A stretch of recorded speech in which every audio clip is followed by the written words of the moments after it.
menggunakan rumus Excel. Sebagai contoh, di sini ada peralatan dengan perolehan awal tahun 2012, harga perolehan 200 juta, nilai masa manfaat 8 tahun, dan nilai sisa 10 juta. Yang ditanya misalnya untuk menghitung depresiasi di tahun 2015 dan akumulasi depresiasinya. Yang kemudian selanjutnya kita buat dulu periode penyusutan dari tahun 2012 hingga tahun 2015, sehingga di sini tercantum periode pertama hingga periode keempat. Untuk rumus straight line atau garis lurus dari Excel kita gunakan SLN. Kemudian di sini ada petunjuk nilai yang digunakan, yakni cost, nilai sisa, dan masa manfaat.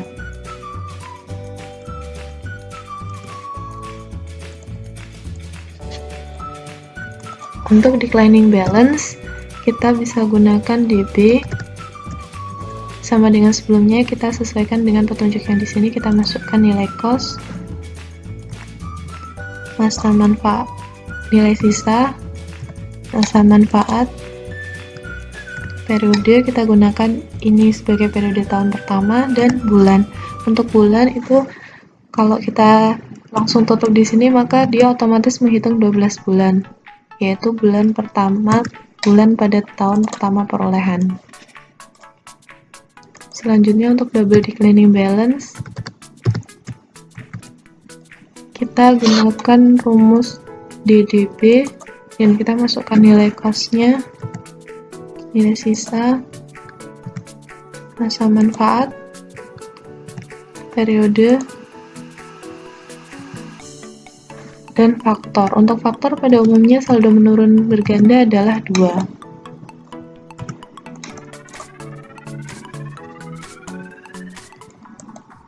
Untuk sum of the year kita gunakan rumus SYD.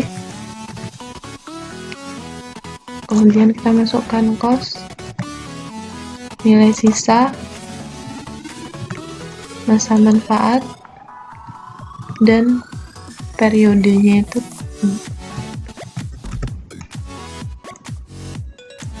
Maka di sini diketahui nilai penyusutan pada tahun 2015 untuk masing-masing metode.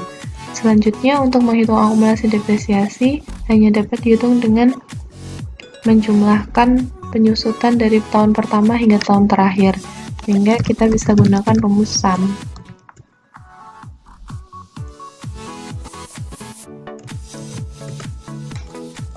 Dengan demikian, nilai akumulasi depresiasi untuk masing-masing metode adalah sebagai berikut.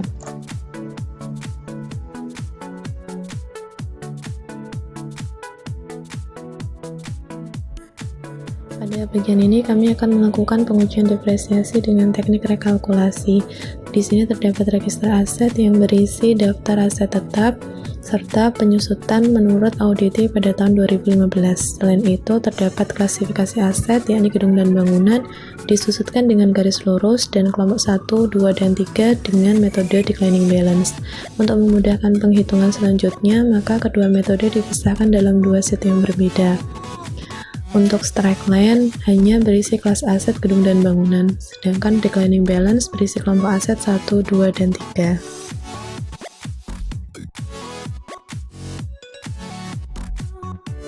Untuk rekalkulasi metode garis lurus agar lebih mudah, kita hitung total masa manfaat dalam bulan dengan mengalihkan 12 kali total masa manfaat. Ini untuk mempermudah penghitungan selanjutnya, kita cari depresiasi per bulan dengan rumus SLN, cost, salvage value, life, kita bagi dengan 12. Nah, selanjutnya kita hitung umur aset hingga akhir tahun 2014 dalam bulan dengan rumus date if, tanggal perolehan, value-nya kita masukkan 31 Desember 2014, kita cari bulan, maka di sini kita tulisnya M. Ini untuk mengetahui apakah tahun 2015 aset masih harus disusutkan dengan apakah nilai ini kurang dari total masa manfaat. Selanjutnya kita hitung umur aset hingga akhir tahun 2015 dengan rumus date if, tanggal perolehan, value-nya 31 Desember 2015, kita cari dalam bulan, maka kita tulis M. Ini untuk mengetahui apakah aset di tahun 2015 itu masih disusutkan secara penuh atau ada aset yang akhir masa manfaatnya di tahun 2015, yakni dengan mengecek masa manfaat akhir tahun 2015 kurang dari total masa manfaat. Kemudian kita hitung depresiasi untuk tahun 2015 dengan rumus if jika aset masih harus disusutkan di tahun 2015, maka jika aset disusutkan secara penuh, maka nilai depresiasi per bulan dikali dengan 12. Jika tidak, maka nilai depresiasi per bulan ini kita kali sisa manfaat atau total masa manfaat dikurangi umur aset hingga akhir tahun 2014. Nah, ini kita dapatkan nilai depresiasi untuk tahun 2015 menurut auditor dengan garis lurus.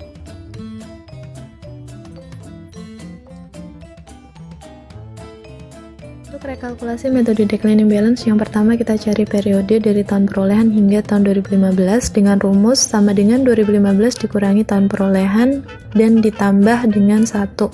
Ini agar tahun perolehan juga masuk dalam hitungan kita. Kemudian untuk bulan kita cari dengan sama dengan 13 kurangi mon tanggal perolehan. Nah, ini untuk mencari jumlah bulan di tahun pertama perolehan. Kemudian untuk depresiasinya kita pakai if error agar seluruh nilai muncul termasuk yang tidak ada depresiasinya. Kemudian kita pakai rumus DB sebagaimana dijelaskan sebelumnya, pakai cost, salvage, left, period, dan mount.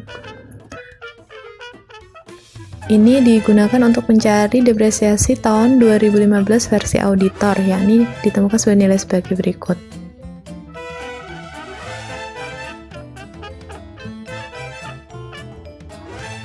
Tahap akhir dari rekalkulasi adalah menyandingkan penghitungan auditor dengan nilai depresiasi menurut auditi.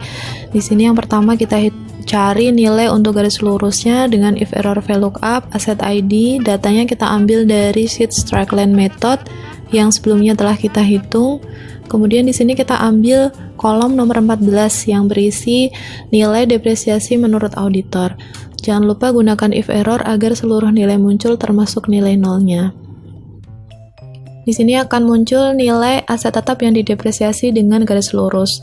Selanjutnya untuk mencari nilai declining balance dari yang sebelumnya kita hitung sama dengan sebelumnya, dengan if error VLOOKUP, asset ID kita ambil data dari sheet declining balance yang sebelumnya kita hitung.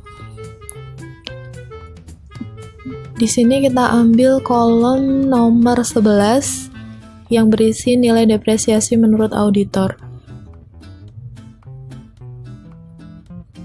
Maka di sini akan muncul nilai depresiasi untuk masing-masing metode secara terpisah.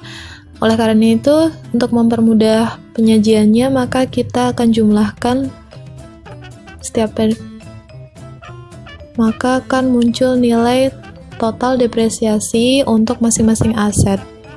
Dari sini kita dapat hitung selisih nilai dari penghitungan auditor dengan auditi, yakni dengan mengurangkan depresiasi menurut auditor dikurangi dengan depresiasi menurut auditi ataupun sebaliknya. Di sini akan muncul data selisih antara keduanya. Untuk memudahkan kita bisa filter, kita pilih yang ada nilainya. Ini data yang menunjukkan adanya selisih. Contohnya di situ ada depresiasi auditi 0, sedangkan auditor menghitung adanya beban depresiasi. Selain dengan filter, kita bisa gunakan conditional formatting. Kita pilih highlight rules, kemudian kita pilih diisikan di sini nilai 0. Untuk menyajikannya kita bisa lihat dengan sort by color, maka akan tampil di atas, atau dengan filter agar datanya terpisah.